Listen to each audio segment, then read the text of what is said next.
हरी भरी पहाड़ियों के बीच बसे और एक घुमावदार नदी से घिरे एक छोटे से गांव में लेओ नाम का एक छोटा लड़का रहता था। लेओ अपनी मुस्कान और मित्रवत स्वभाव के लिए पूरे गांव में जाना जाता था। हालांकि उसकी एक आदत थी कि वह परेशानी से बचने या कुछ पाने के लिए छोटी छोटी झूठ बोलता था। उसके माता पिता, जो प्यार और धैर्य से भरे थे, उसकी इस प्रवृत्ति को लेकर चिंतित थे और आशा करते थे कि वह एक दिन ईमानदारी के असली मूल्य को समझेगा। एक दिन दोपहर में जब लेओ नदी के किनारे घूम रहा था, तो उसने रेत और कंकड़ों के बीच कुछ चमकती हुई चीज देखी। उसकी जिज्ञासा बढ़ी और उसने सावधानी से एक सुनहरी चाबी को बाहर निकाला। वह चाबी अत्यंत सुंदर और जटिल रूप से डिजाइन की गई थी, जिसकी सतह पर एक अन्य वर्ल्डली प्रकाश झलक रहा था। लेओ का दिल उत्साह से धड़कने लगा। आखिर यह चाबी किस रहस्य को खोल सकती है? अपनी उत्तेजना को नियंत्रित न कर पाने के कारण लेओ ने चाबी को अपने बिस्तर के नीचे एक छोटे लकड़ी के डिब्बे में छिपा दिया और इसे एक रहस्य बनाए रखने का निर्णय लिया। अगले कुछ दिनों तक वह सुनहरी चाबी के बारे में ही सोचता रहा। उसने कल्पना की कि यह चाबी छुपे हुए खजानों को खोल सकती है या गुप्त दरवाजे प्रकट कर सकती है। इसकी रहस्यमयता का आकर्षण अजेय था। एक शाम जब लेओ गांव में घूम रहा था, उसने दो वृद्ध ग्रामीणों के बीच एक बातचीत सुनी। वे गांव के किनारे पर स्थित एक प्राचीन परित्यक्त हवेली के बारे में बात कर रहे थे और उसमें एक रहस्यमय दरवाजे के बारे में चर्चा कर रहे थे, जिसे कोई भी कभी नहीं खोल सका था। लेओ का दिल एक बार फिर जोरों से धड़कने लगा। क्या यह वही दरवाजा था जिसके लिए उसने वह चाबी पाई थी? यह जानने के लिए दृढ़ संकल्पित, लेओ ने अगले दिन सुबह सुनहरी चाबी को अपनी जेब में डाला और हवेली की ओर निकल पड़ा। वह हवेली, जो कभी भव्य थी, अब झाड़ियों से ढकी और रहस्य में लिपटी हुई थी। जब लेओ ने उस पुराने दरवाजे के पास पहुंचा, तो उसके अंदर उत्साह और भय का मिश्रण था। कांपते हाथों से लेओ ने चाबी को ताले में डाला। वह आसानी से घूम गई और दरवाजा चरमराते हुए खुल गया।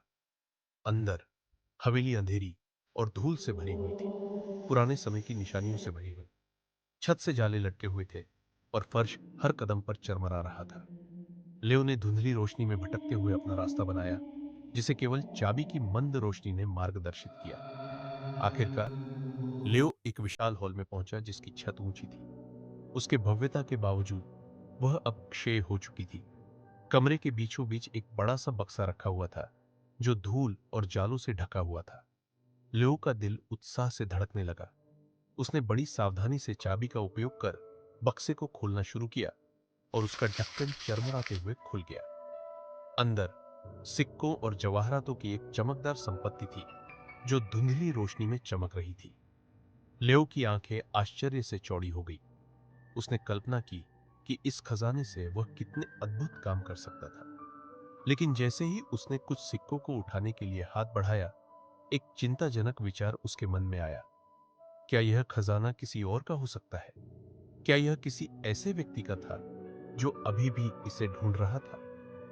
लेव का उत्साह धीरे धीरे कम होने लगा, क्योंकि उसने महसूस किया कि इस खजाने को लेना बेईमानी होगी। उसने अपने पिछले झूठों के बारे में सोचा और वे कैसे दूसरों को प्रभावित करते थे। उसने महसूस किया कि यह स्थिति अलग थी।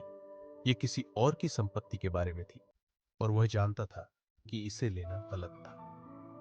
भारी दिल से लेओ ने सही काम करने का फैसला किया। उसने सावधानी से बक्से को बंद कर दिया और उसे फिर से ताले में डाल दिया। फिर हवेली से बाहर आ गया। अगले दिन सुबह वह गांव के बुजुर्गों के पास गया और उन्हें उस खजाने के बारे में बताया जो उसने पाया था। बुजुर्गों ने आश्चर्य के साथ उसकी बात सुनी और उसकी ईमानदारी के लिए उसकी प्रशंसा की।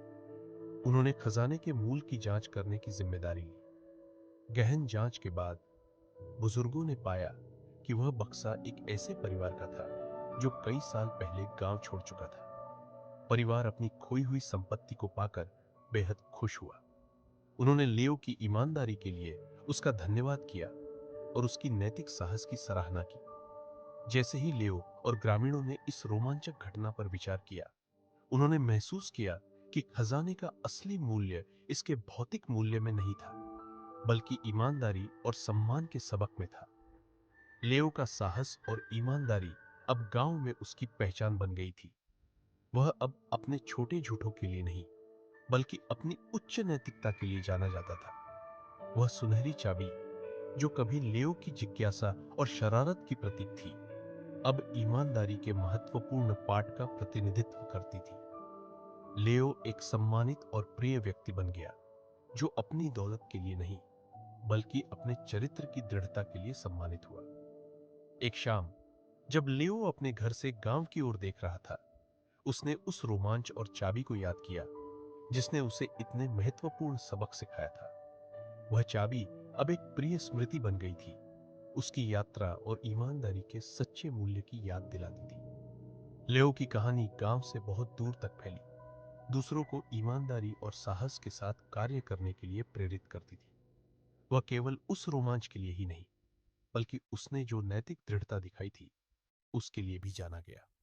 गांव फलता फूलता रहा और लेओ की कहानी हर नई पीढ़ी को सुनाई गई, जो ईमानदारी और साहस के शाश्वत मूल्यों की गवाही थी।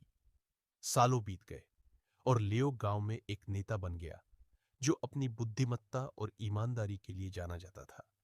उसने कभी भी उस पाठ को नहीं भूला जो उसने उस सुनहरी चाबी से सीखा था, और उसने यह सबक अपने बच्चों और पोते पोतियों को भी सिखाया।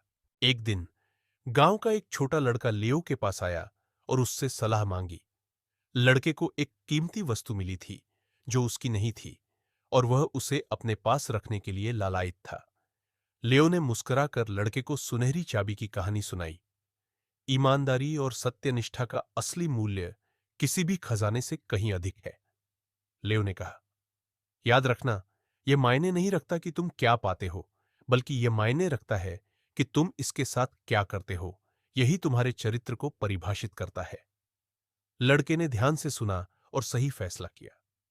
उस दिन से वह भी अपनी ईमानदारी और सत्यनिष्ठा के लिए जाना जाने लगा, और गांव फलता फूलता रहा। और इस तरह लेओ और सुनहरी चाबी की कहानी जीवित रही, हमेशा ईमानदारी और सत्यनिष्ठा के मार्ग को चुनने की याद दिलाती रही। चाहे प्रलोभन या चुनौती कुछ भी